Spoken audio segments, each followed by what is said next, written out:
있을까? 쇼핑을 하면 뇌가 자극되어 기분을 좋게 하는 세로토닌이라는 물질이 증가하고 우울한 기분이 좋아진다.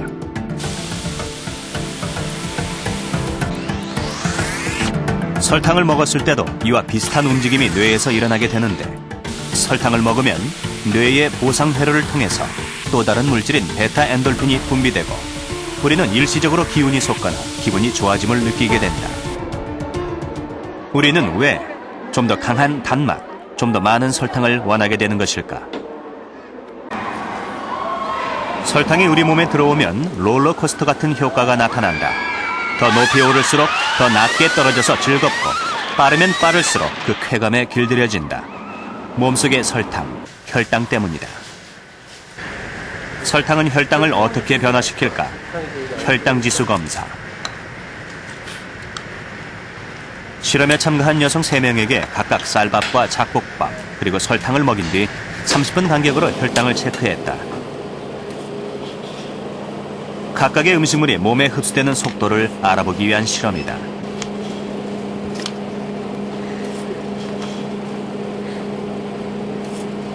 실험 결과 잡곡밥과 쌀밥을 먹은 사람은 혈당이 서서히 올라갔다가 떨어지는 반면, 설탕을 먹은 사람의 혈당은 급격히 올라갔다가 급격히 떨어졌다.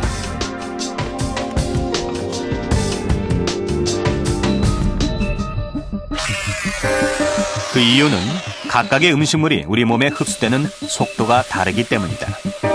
포도당과 당질로 구성된 단순당, 즉 설탕의 경우 아주 빠른 속도로 흡수되고 그만큼 혈당을 급격히 올리게 된다. 반면 쌀처럼 구조가 복잡한 복합당의 경우 서서히 흡수되고 서서히 혈당을 높이게 된다.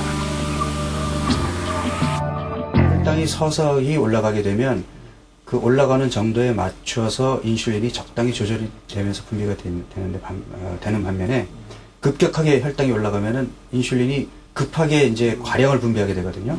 그렇게 되면은 인슐린 분비량이 실제 필요로 하는 것보다 더 많아질 수도 있고, 그로 인해서 반응성 저혈당증, 오히려 혈당이 급격하게 올라갔다가 바로 또 저혈당으로 빠질 수 있는 그런 그 경우도 생길 수가 있고. 우리 몸을 유지하기 위해서는 적당한 당분이 꼭 필요하다. 과잉 섭취가 문제다. 설탕의 과잉 섭취가 불러오는 저혈당증. 저혈당증이란 무엇이고 어떤 증상이 나타나는 것일까? 당뇨 환자인 손수진 씨. 손 씨는 식전 혈당이 290에 이를 정도로 혈당 조절이 잘 되지 않는 당뇨 환자다. 고혈당일 때의 뇌사진. 붉은색은 뇌의 포도당 대사가 활발하게 이루어지고 있음을 나타낸다. 즉 뇌의 활동이 그만큼 활발한 것이다. 다음은 당뇨 환자에게 인슐린을 주사해서 일시적으로 혈당을 빠르게 낮춘 다음 어떤 변화가 일어나는지 살펴보기로 했다. 식은땀을 흘리기 시작하는 환자. 저혈당의 초기 증상이다. 잠시 후 혈당을 다시 재보았다. 현재의 혈당은 90. 90이면 가짜 저혈당이라고 우리가 그러는데, 어지럽고 식은땀 나고 손발 떨리고 머리가 멍하고 그런 것들이죠. 환자는 저혈당이 되자마자 거의 눈을 뜰 수 없을 정도로 피곤해했다. 저혈당일 때의 뇌. 붉은 부분을 찾아볼 수 없을 만큼 뇌에서는 포도당 대사가 거의 이루어지지 않고 있다. 저혈당이 시작되면서 고혈당일 때와 그 색깔이 확연히 구별될 정도로 뇌는 대사 활동을 하지 않고 있다. 이렇게 활성도가 떨어지면 뇌 각 부위의 기능도 떨어진다는 것을 의미합니다. 대표적으로 두정역 부위는 우리가 다양한 지적 기능을 담당하고 있고요. 전두엽 부위는 여러 가지 실행 기능이나 의식을 유지하고 감정을 조절하는 기능을 가지고 있습니다. 따라서 이렇게 뇌 대사량이 감소한다는 것은 이러한 기능들이 떨어짐으로써 사고의 위험이나 또는 정신 상태의 혼돈이나 또 다양한 감정 조절의 문제가 유발되는 상태라는 것을 의미합니다. 평소 설탕을 많이 섭취하던 당뇨 환자가 운전 중 갑자기 저혈당에 빠진다면 그것은 곧 대형 사고로 이어질 수 있는 위험천만의 상황이 될 것이다.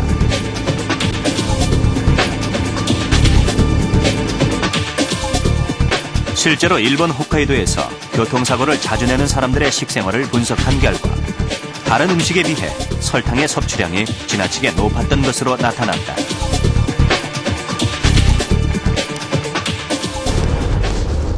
일본 군마현.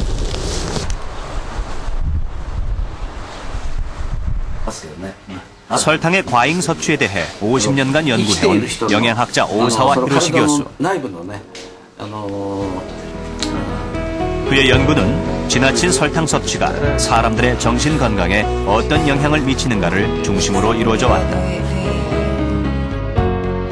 그 중에서도 특히 폭력과 식생활의 관계, 설탕의 과잉 섭취와 저혈당이라는 연구를 통해 일본 비행 청소년들의 폭력적 성향과 잦은 결석 등이 실질적으로 설탕 섭취와 관련이 있음을 주장하고 있다. 학교에 잘 가지 않는 한 여고생의 혈당 곡선입니다. 정상 혈당 수치와 비교를 해봤는데요. 가는 선이 그 여학생의 것인데 4시간 만에 혈당이 확 떨어졌어요.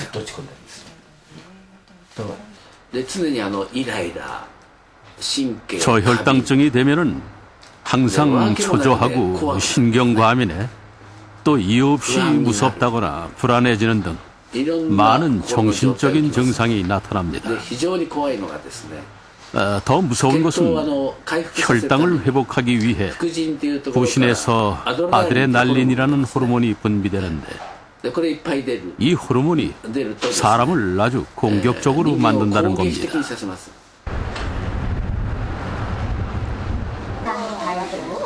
평소 다른 아이들보다 설탕을 더 많이 섭취한다는 6학년 진채, 1학년 동휘, 2학년 상준이.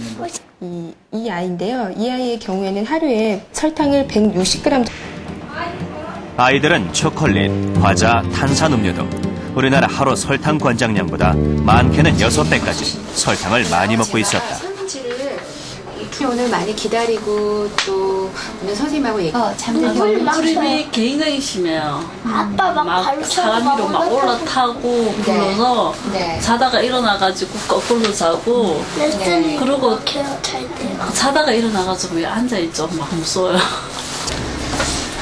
설탕의 과잉 섭취와 아이들의 정서는 어떤 관계가 있을까? 심리검사에 들어갔다.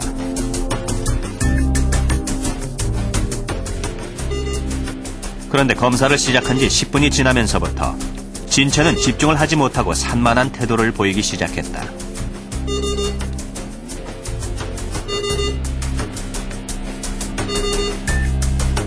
산만함의 정도는 동휘와 상준이도 마찬가지였다.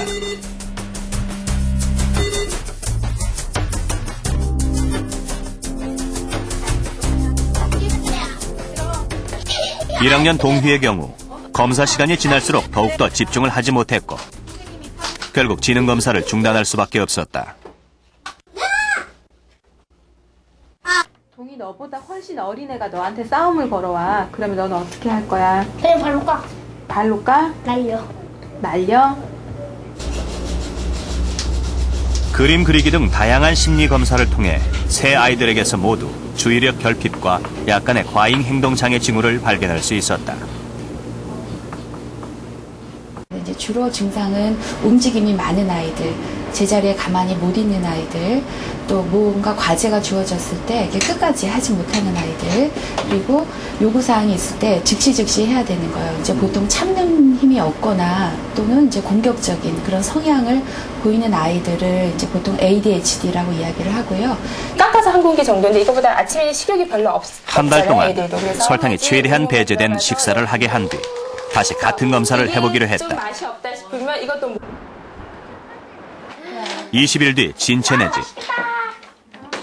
아이들의 간식은 잼을 바르지 않은 담백한 빵과 흰 우유로 바뀌었고 반찬을 만들 때에도 설탕 대신 과일과 야채로 단맛을 내고 있었다. 180도 달라진 음식. 더욱 놀라운 것은 설탕에 대한 진채의 태도가 달라졌다는 것이다. 여자친구가 준 거거든요. 아, 그래요? 예. 여기 과자하고 근데 이렇게 모아놓고. 옛날엔 진짜 달았었는데. 근데 지금 어떤 거? 지금은요? 네. 지금은 좀 맛없어진 것 같아요.